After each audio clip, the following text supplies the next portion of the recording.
Hello, and thank you so much for joining me for this energy masterclass. It's going to be a fantastic journey together. We've got 8 modules to look forward to, and we're going to work our way through understanding what it's like to live as a vibrational being, the tools that we can use from nature to help balance and cleanse us, and also how to use that energy as we move forward to bring in what we want, how we speak, how we connect with the world. It's going to be amazing. So let's get going. So here we go, module 1. So this whole course is about learning how to manage your energy in order to sustain and scale your impact on the world. So what do I mean when I'm talking about energy? The entire universe is a state of vibration. This includes us as human beings. Every organ, cell, bone and tissue, liquid of your body. We are vibrational beings. Our cells are vibrating all the time. We're also surrounded within that by an electromagnetic energy field, which we call our aura. If we are not resonating with some part of ourselves or our surroundings, we become dissonant, which means we become unhealthy. Our naturally healthy frequency becomes a frequency that vibrates without harmony. Now, for some, it's going to be a little bit tricky. What do you mean I'm energy? So a little exercise that we can try is to get your hands and rub them together. Just like that. Like 10 seconds, 15 seconds. And then pull them apart and start to play a little bit like that. Wait for the hands to calm down. But the closer you get, the more you play, you'll start to become aware of what feels a bit like an energy ball between your hands. You can tighten that up a little bit. It's very subtle. It's quite a nice way of connecting with the energy that you have. You get it?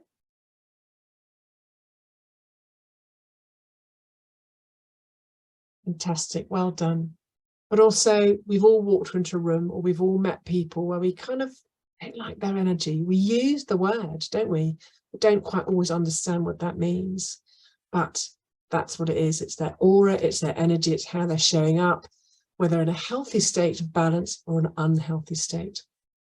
So let's see it. It's proven by quantum physics that all beings have an energy field surrounding them. Our existence is far deeper than just our physical body.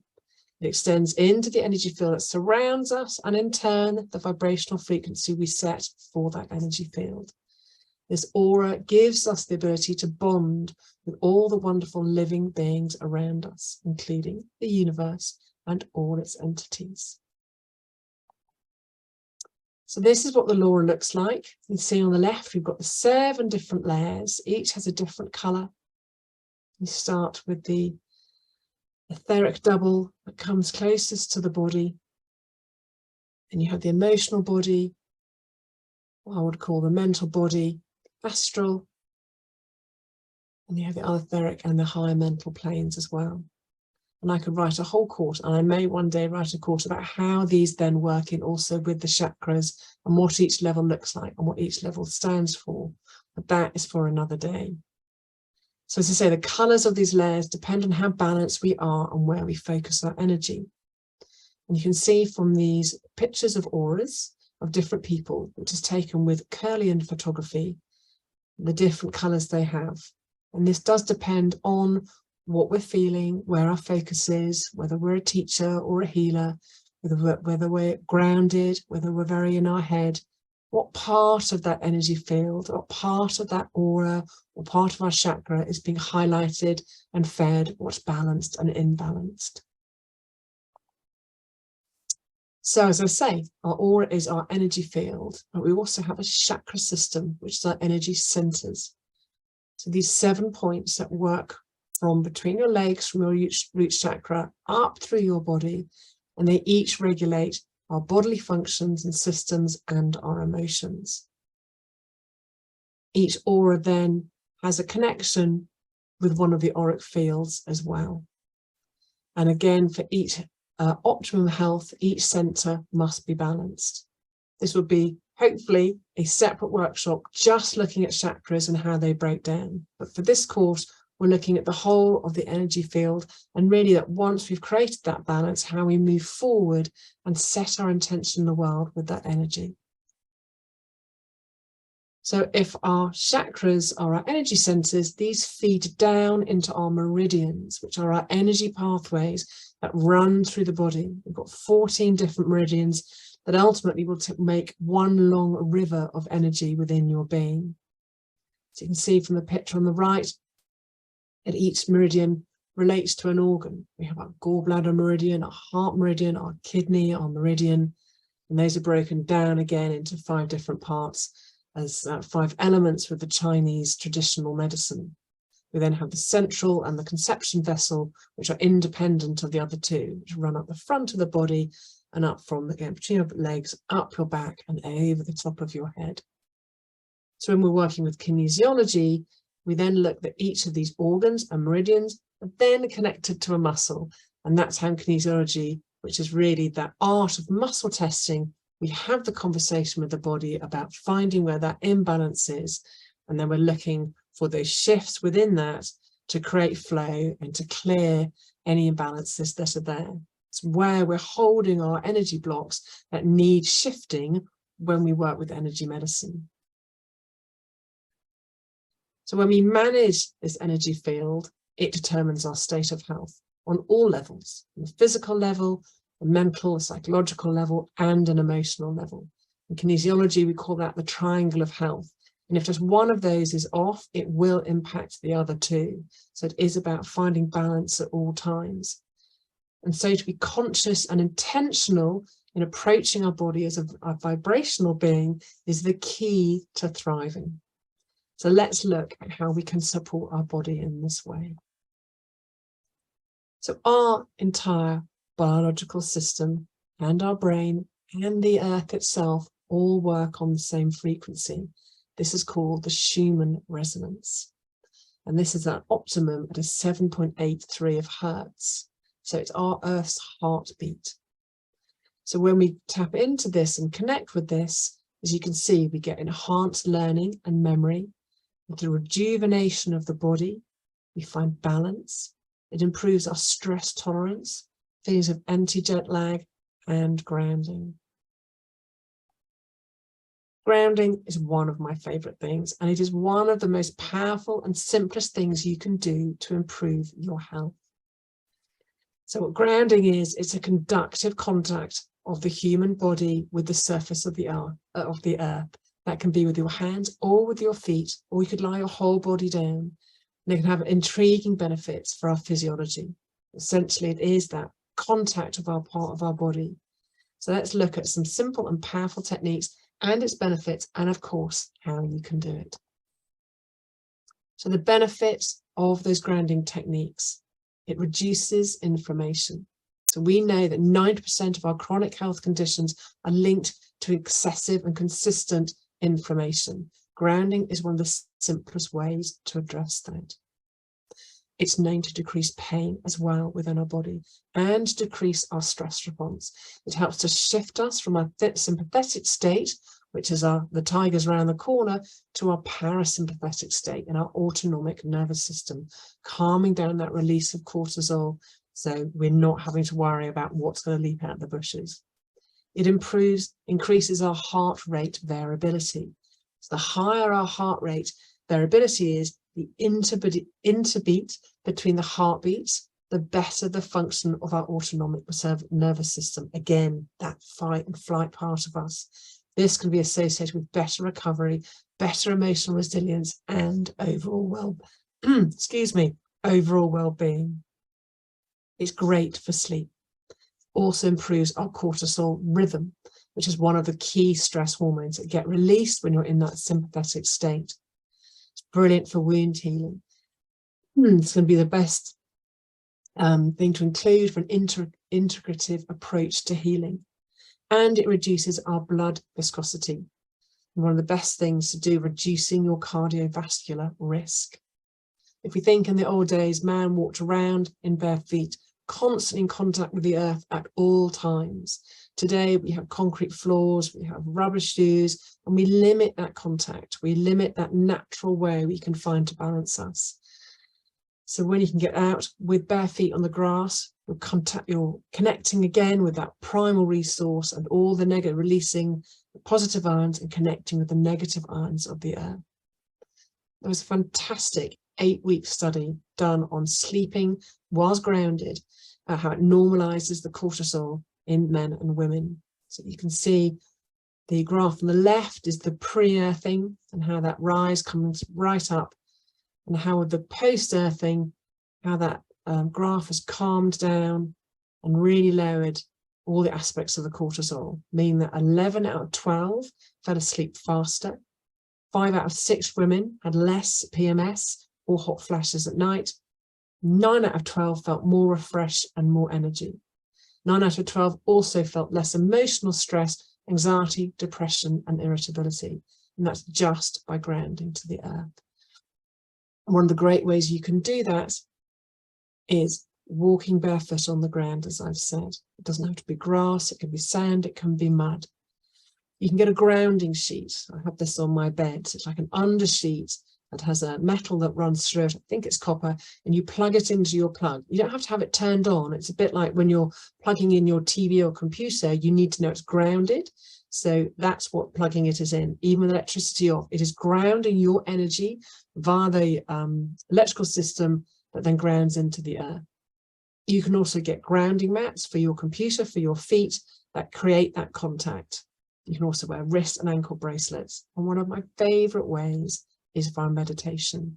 So by just sitting quietly and imagining that energy coming down through your body, down through your root chakra, down your legs, down through your ankles and down to your feet, and imagining sending roots through your feet down into the ground as if you were a tree, seeing a taproot coming right down, and then all the little roots extending out of that. There's my husband works in, used to work in agriculture, and he was always teaching me about trees, which I love.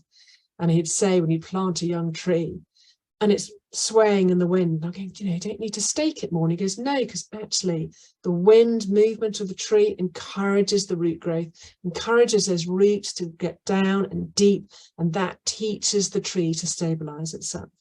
So I like to think of that, again, a little bit like a metaphor for life. If we're grounded and we're stable, when those winds come, when life throws at us a curveball, we know that we're grounded and that our energy is safe and into the earth, and that not much can rock us.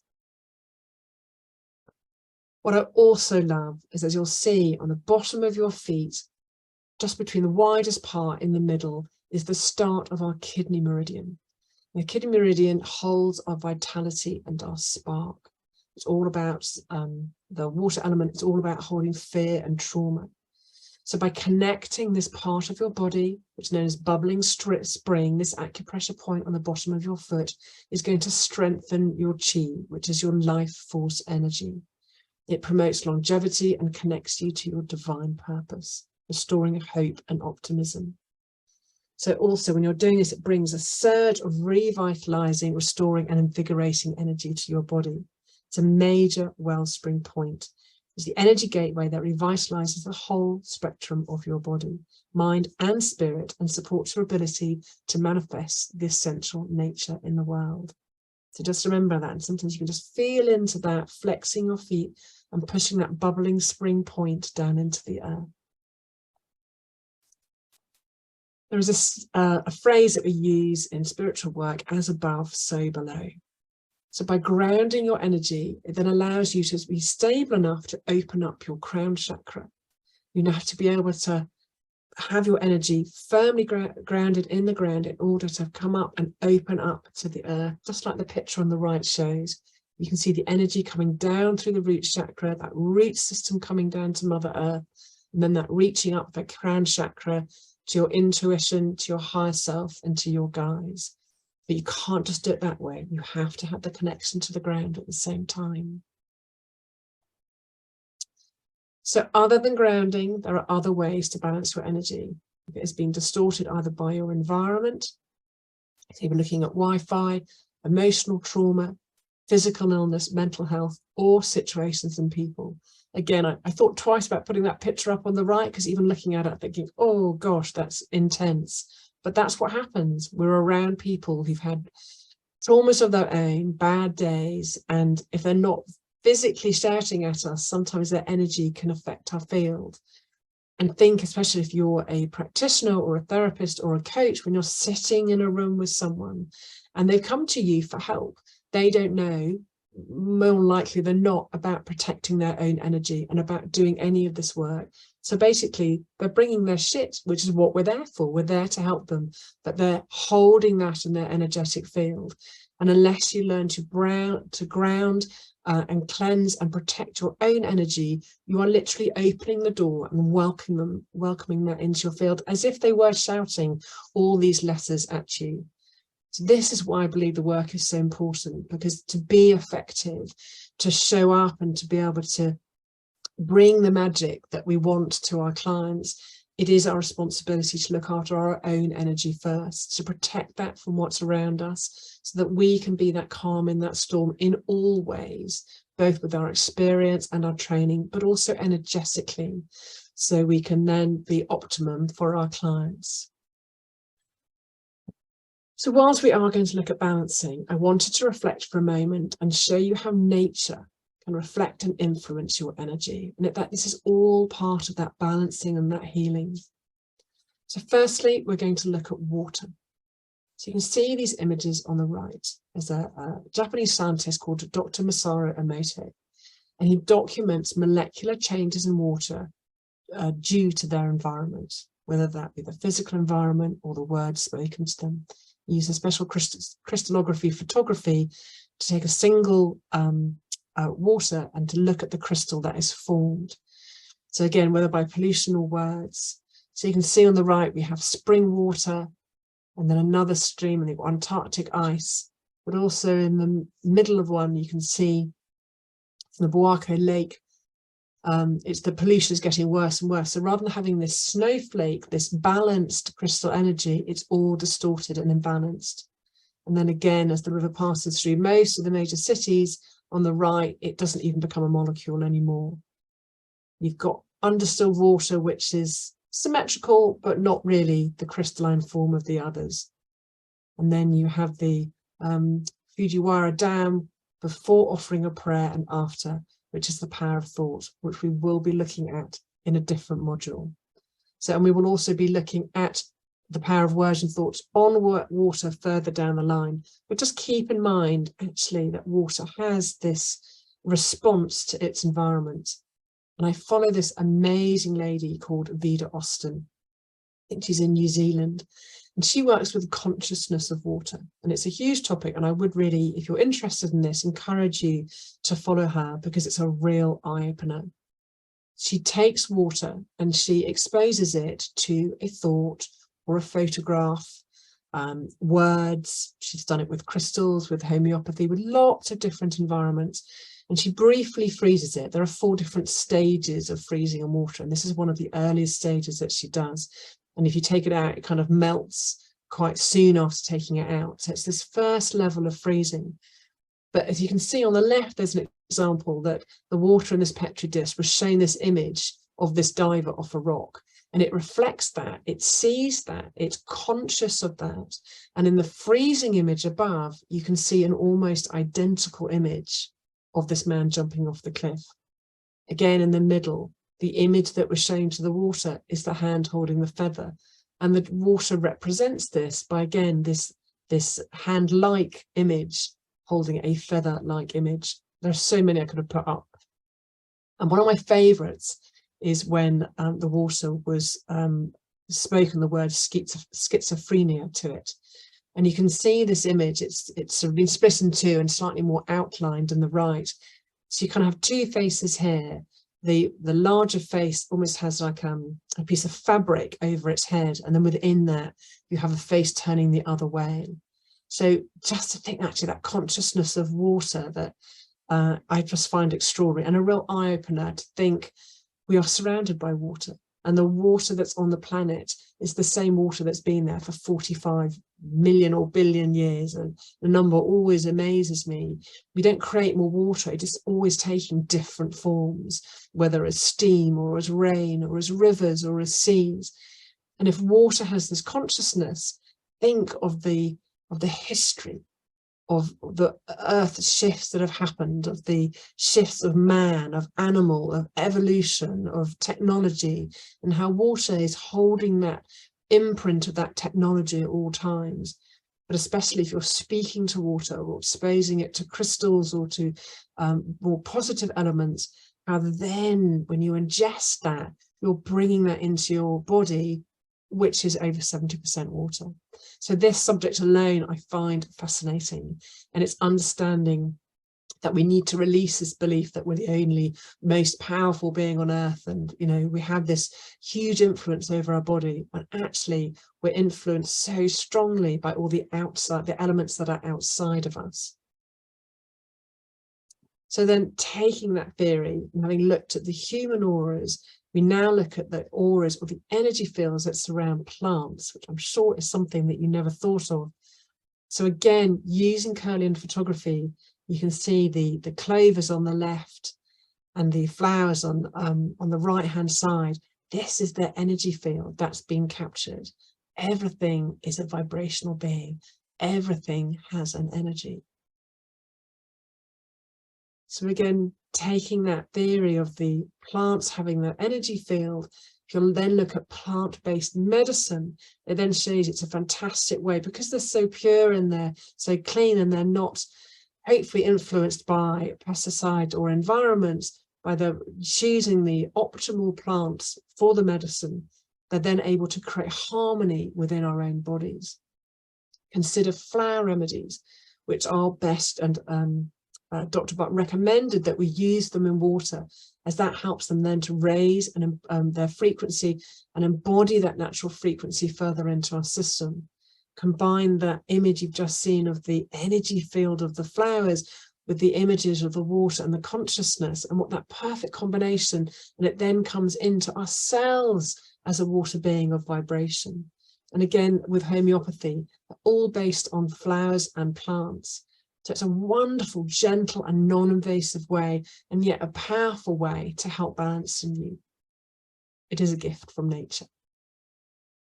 And again, looking at essential oils, which are basically plant extracts. They're made from steaming or pressing various parts of the plant, the flower, the bud, the leaf or the fruit, to capture the compounds that produce the fragrance. And you'll see in a moment, and I love this fact, it has the highest frequency of anything on earth is in essential oils. So how does this help us? So we're again just quickly looking at the energy around food. These energy fields, the cooked and raw tomato. Again, with Kirlian photography, I find this mesmerizing. So we look again at the energy of food. It's very obvious really that some food will have higher vibrations than others. And by eating these, the high vibration of food helps to raise our own vibration. So again, uncooked, the fruits and the vegetables, as opposed to meat or processed food.